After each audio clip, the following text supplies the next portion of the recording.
Medellín, en Colombie. Le nom de cette ville évoque toujours l'extrême violence, celle des balles, des bombes, celle des cartels de la drogue. Mais Christine Meert a choisi de vivre ici depuis 28 ans, dans cette cité qui est aussi celle du célèbre sculpteur Fernando Botero. On est ici sur un parc qui s'appelle le parc San Antonio et nous avons derrière nous une statue de Botero qui a été victime d'un attentat de Pablo Escobar il y a déjà plusieurs années.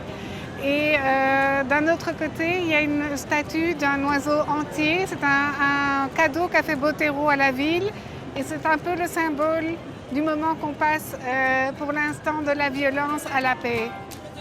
À cette paix, à cette renaissance de la ville, Christine veut y participer. Dans ces quartiers populaires, elle travaille avec des adolescents. Son but, éviter qu'ils ne tombent dans les griffes des groupes criminels.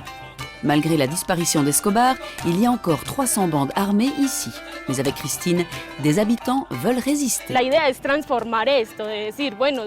L'idée est de transformer cette situation, de dire bon, changeons de mentalité, changeons l'histoire, pour qu'il y ait davantage d'opportunités, pour que nous puissions vivre de manière plus agréable. Proyectarte est l'association fondée par Christine. L'art est sa passion et aussi sa méthode pour apporter la paix à ces jeunes confrontés à la violence.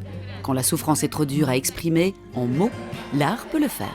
On a uni art et psychologie pour créer un accompagnement articulé qui permette aux jeunes d'exprimer des choses à travers de l'art, mais que le psychologue puisse utiliser pour potentialiser tout ce qu'ils ont de bon et pour les aider à dépasser les difficultés qu'ils exprimaient ou qui se voyaient reflétées dans leurs travaux.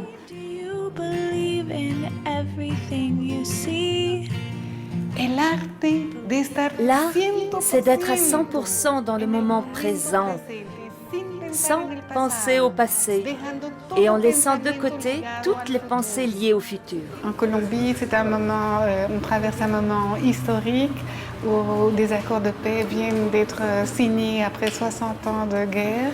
Et donc c'est un moment idéal pour semer l'espérance et pour transmettre l'idée que la paix va se construire à partir de chacun et à partir de petites actions d'une responsabilité collective.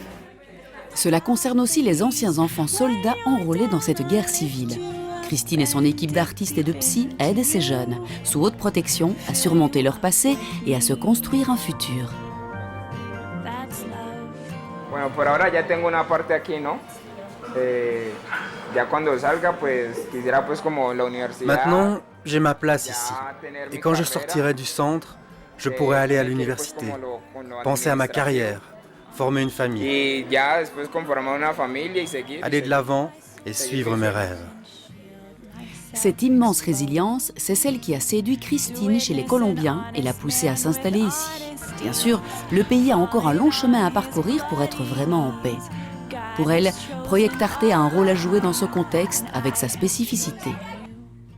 Ce serait tout à fait naïf de penser que l'art va apporter la paix, mais je crois que c'est réaliste et que ça peut contribuer que c'est un apport de paix et chacun fait son apport à partir de ce qu'il est. Pour l'instant, Christine accompagne au total 260 enfants. L'an prochain, ce sera quasi le double.